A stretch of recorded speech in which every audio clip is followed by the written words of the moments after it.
everyone, and welcome back to another episode of Breaking Character. My name is jordan-paige. I am the show creator and host, and if you've seen this for a while, you probably know that this is my cat, Nola Grace, who likes to interrupt sometimes. If you like what you see here today, you can follow us on Instagram at Breaking Character Show, and you can also click the subscribe button to our YouTube channel and the notification bell so you can be notified when we post every Tuesday and Thursday. Every week, I say how excited I am to have the guest we have on the show, and every week I am absolutely thrilled. I feel so honored that people want to come on the show and that I get to interview them. But when I say I am truly so honored that this person is joining us today, I mean it in every single sense of the word. Atlanta native MADISON THOMPSON developed her love for performing from a young age. Now 20 years old, she is starring in season 3 and 4 of Netflix's fan favorite show Ozark. Thompson plays Erin, the 17-year-old daughter of Helen Pierce, Janet McTeer.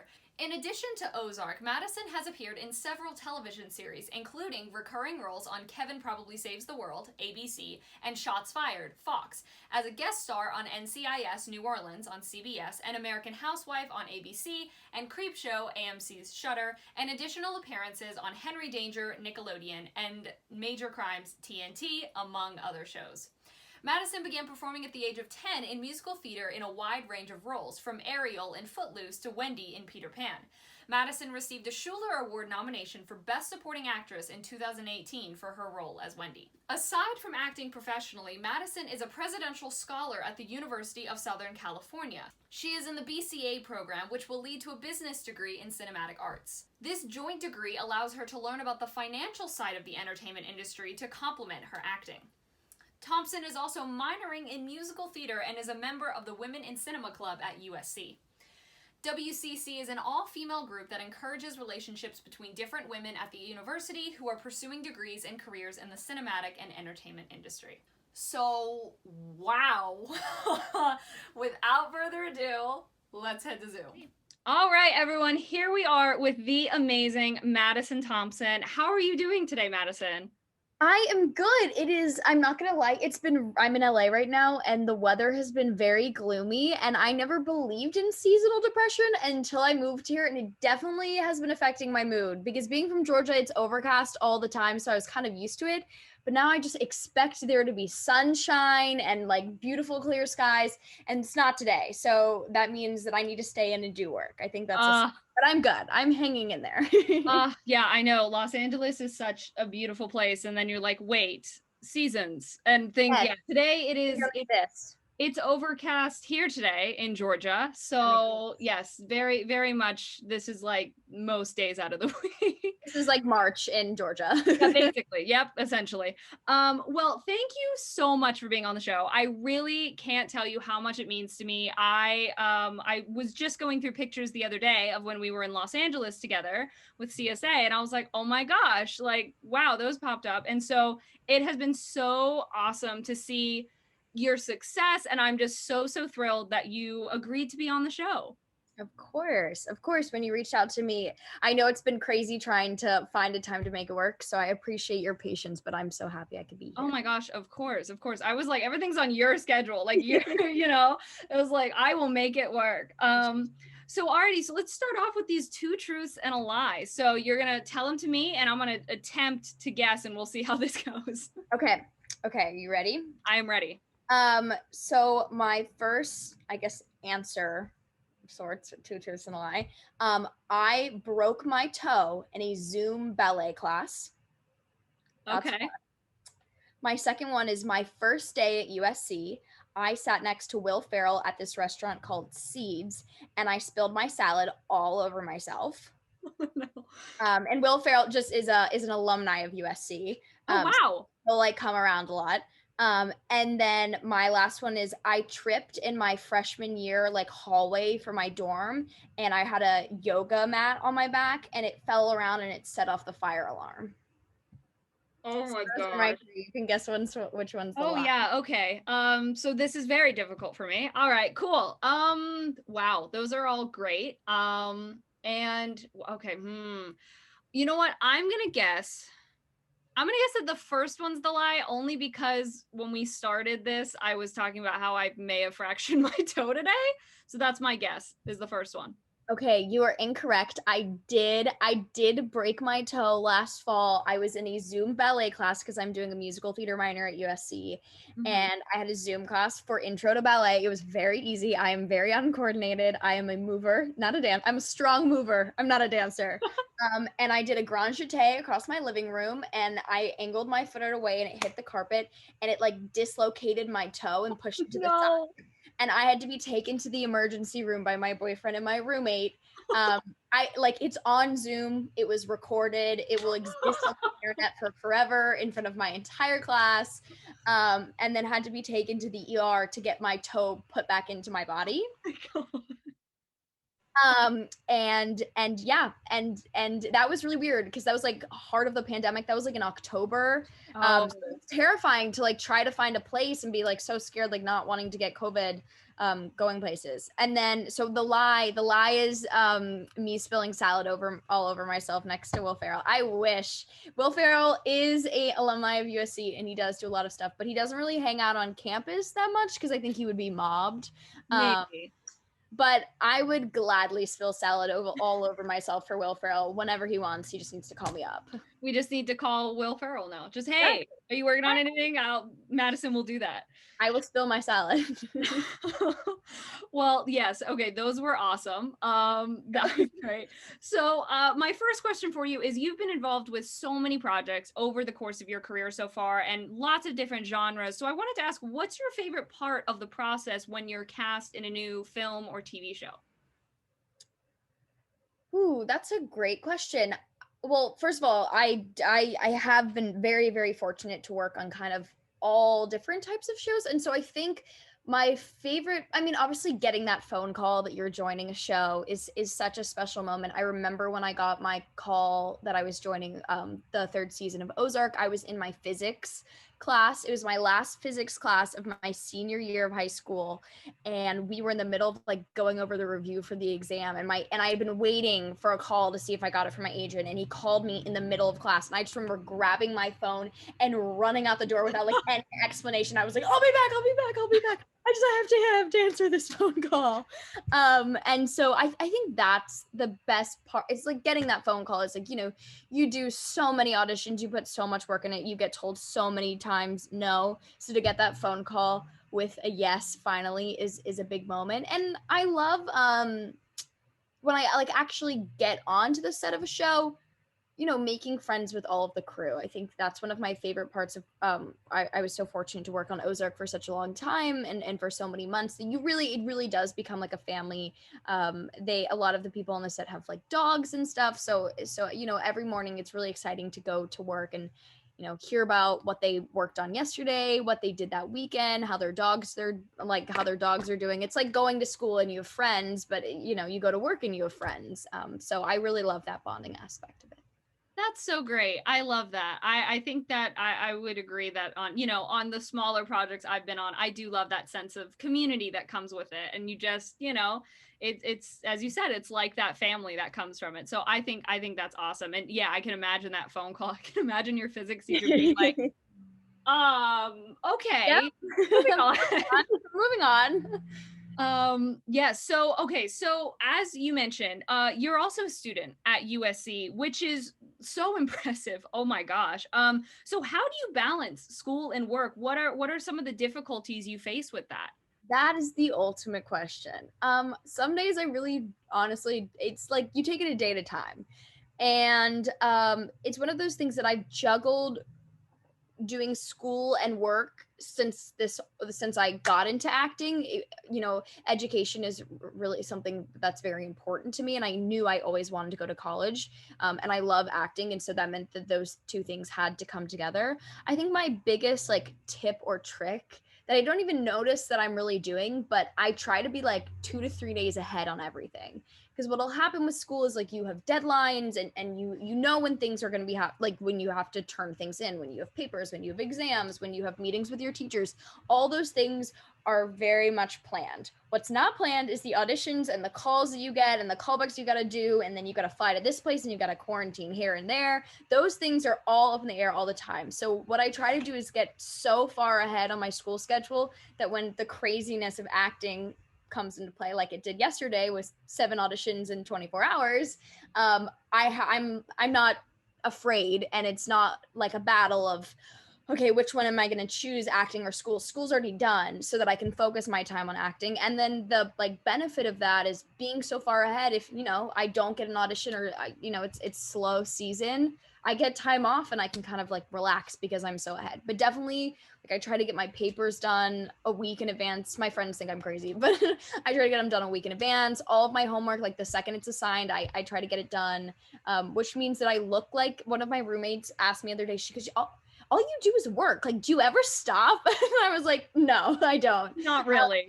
Because I'm constantly trying to get ahead, because if you're not on top of your schoolwork like that, the acting stuff will come down the pipe and you won't have time to fit it into your schedule. So you kind of have to play that balance, but that definitely helps me a lot. I think that's extremely smart. And I definitely, even when I didn't have that craziness going on, I've tried to always be the second it's assigned to get it done. And I would have it too, like when I did my college program, they'd be like, but that's not due for like 3 weeks. And I'm like, so get done. Yeah. And then why would I not do it? Exactly. Then it's out of the way. And then it's like, okay, cool. Now, as you said, you have time if you get time to relax, or if you have an audition come in. And yeah, I think that's a extremely great tip advice. And then this is a question I didn't have written down, but I'm just curious. Yeah. How has like online classes, because of the pandemic, has that helped in ways if you have to fly somewhere and things like that? Totally. So I always say to people, I say, welcome to Zoom University. I've been doing this since high school. Like, welcome. Since I was in high school, my professors, when I would miss school to go shoot somewhere, they would record the class and they would put it online for me, and I would do it asynchronously and do all the homework and then turn it in by the end of the day. So going on to this like Zoom format has only made it easier. And if anything, when I was in person, like last year when I was a freshman, juggling both and being in class and professors not really as much having that asynchronous option, it was kind of something that I had to work with the teacher if they hadn't had experience doing. Some of them, they'd be like, oh, I know exactly what to do. But others, I was kind of the first case to like be asking them that. And so that was a lot, obviously, to ask of them to go out of their way.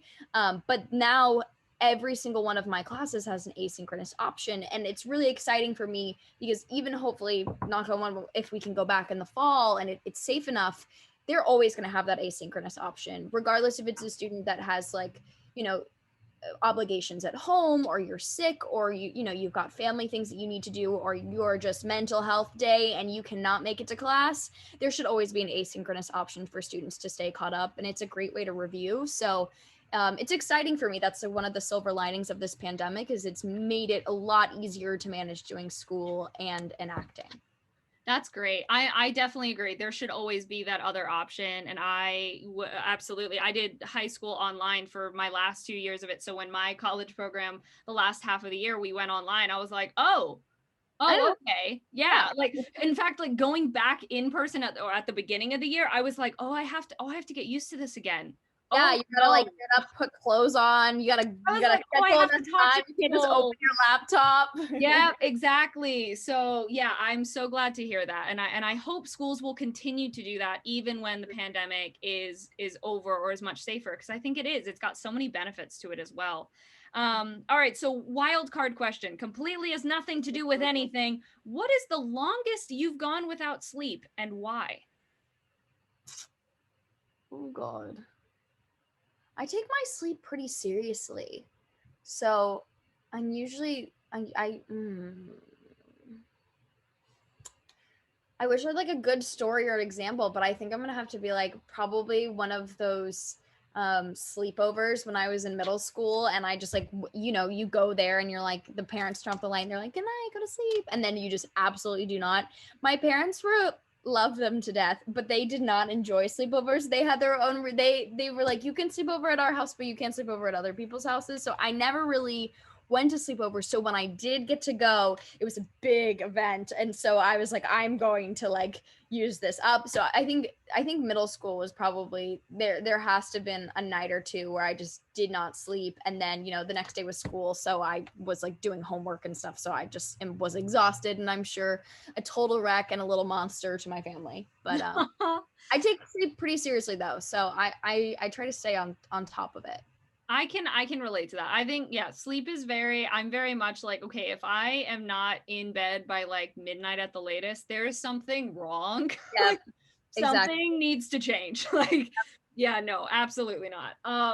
Alrighty, so now it is time for memory association. So the way memory association works, I've got a random word generator pulled up on my phone, and I'm going to randomly generate a word, and we are both going to share the first memory that comes to our head that we're willing to share when we hear that word.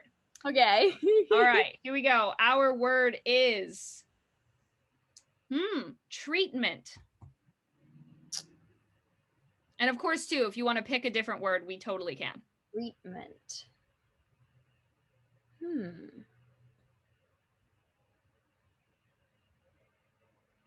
I'm like, immediately the first thing I think of is like, did I have any like surgeries or anything? I don't know why this comes to mind, because this isn't like a treatment of all, but when I was in kindergarten, I lived in New York, and I went to the school, and they had like these giant red steel doors, and some little boy like slammed the door on my hand, and it like ripped open my pinky. And I remember my dad having to pick me up from my like preschool, and then like my pinky, I was in kindergarten, so they were like, okay, like, you gotta fix it. You gotta fix it. You gotta fix it. And they were like, my dad's like, well, we just moved to New York, like we don't even have like a primary healthcare doctor, like I don't know where to get her stitches. And so like one of our friends' parents were like, being in New York, they're like, oh, here's my plastic surgeon. And so my dad was like, I literally paid 10 grand for my kindergartner to get her pinky stitched up, because it was just like, there was nowhere else to go, because we didn't know anybody at the time. This was Oh my gosh. well, so many years ago, like 15 years ago. But treatment of my pinky, I don't know, that's why that came to mind. But no, I love that story. I'm sorry you had to get your pinky stitched up though. That doesn't sound okay. fun. I don't think I have a scar or anything. I'm trying to see. My dad said I did, but I don't really see one. So I think I'm okay. I survived. Well, gotta love that. The 4 to 5 year old skin, just whoop, there it is. It heals up fast.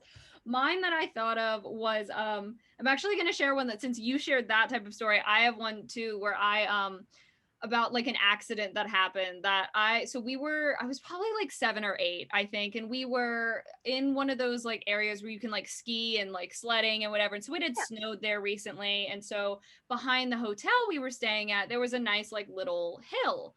And so we were out there and sledding and whatever. And this just obviously 8-year-old me was not the sharpest knife in the drawer. And so I'm sledding, and all of a sudden I'm realizing that I am not slowing down as I should be, going a little too fast. And I'm like, okay, well, I can't go off of the thing because I will get hurt. So instead I decided to stay on the sled until I slammed into the air conditioning unit. No. Yeah, thinking that would be the less painful option. Oh no, I'm sure it was not. No, it was not. And so I hit like my nose, and I think my knee. I have like the scar that's on my knee.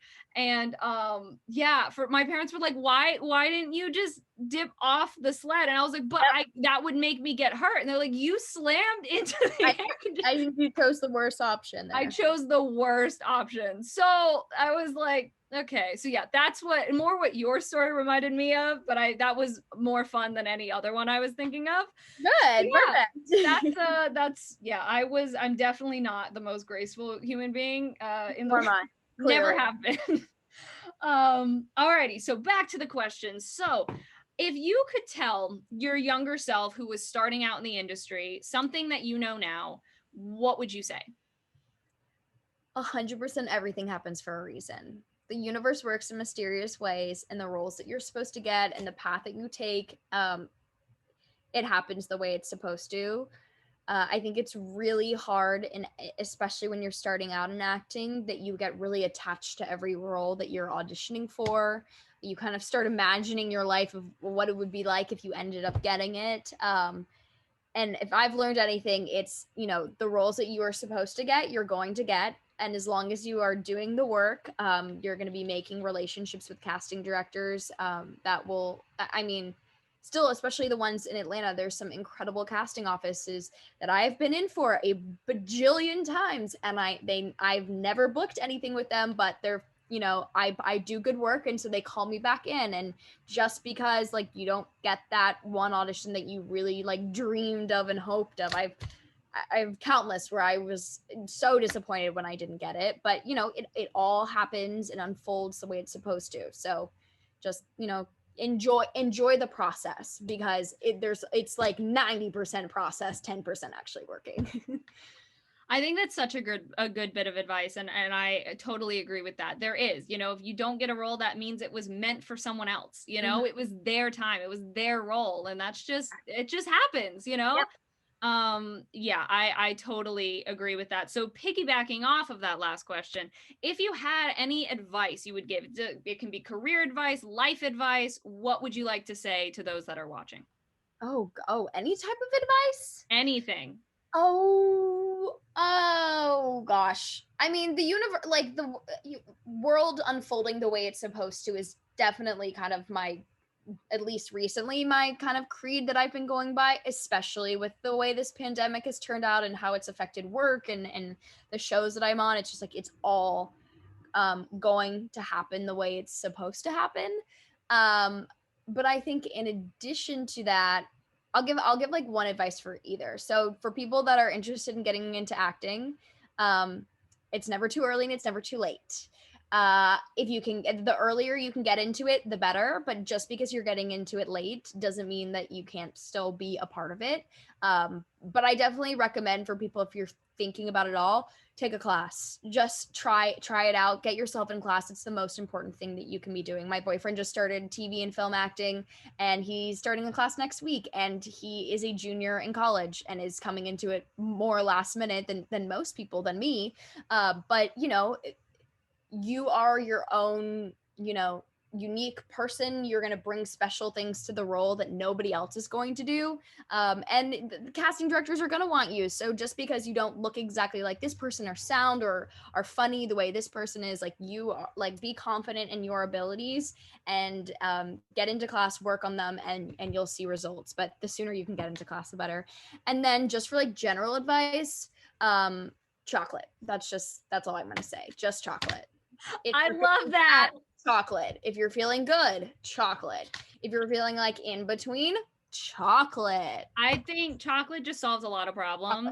Just absolutely. I'm a big like celebration type of person. Anything I will find to celebrate, we will celebrate it. I love planning surprise things for people 100%. And chocolate is always a part of them. It's always a part of it. Oh my gosh. My chocolate Instagram, right? What? I have a chocolate Instagram account. I'm sorry, why am I not following this? It's called Chocolot. It's CHOLOT. I think there's like a period in between like Choco and Lot. It is literally just an Instagram account where I post every picture of like chocolate that I either like run into in the wild, I make myself, or like order out order somewhere, and I literally post everything on there. Like, I love that. But anyways, I have like an obsession with chocolate. I think in addition to acting, like a dream in the back of my head is one day I will open like a chocolate shop. I don't know if I want a chocolate shop, because I'm not a big fan of like the little chocolates that they give out, but something with like chocolate desserts, like hot fudge sundaes and chocolate mousses and chocolate lava cakes. Like, that's what I want. So I love that. It works. I'm a big one too for like, I love the chocolate shops, but I'm so picky when it comes to food that like some of the the truffles or the chocolates are like, they're too specific, and I'm like, I just want milk chocolate with caramel. That's all I want. I just want milk chocolate. That's it. Thank you. Yeah, I'm gonna 100% be following that, because I am so a sucker for chocolate. It's ridiculous. And I love that you said it's never too early, it's never too late. I love that so much. And I am also a big believer in that of just, it's never too late to go after what you want to do. Even if society's like, it's too late. No, no, it's not. Not Oh. too late. Um, so last real question here. When things get really tough, what pushes you to keep going? My mom. I And love not in a that. bad way. Not in a bad way. I mean, she definitely is the person that keeps my head screwed on straight when I'm get overwhelmed or there's lots of auditions. She's always the one to be like, "You've done it before, you can do it again. You're trained for this. Like this is what you've been working for. Believe in yourself and do the work. Like you can do it, don't complain."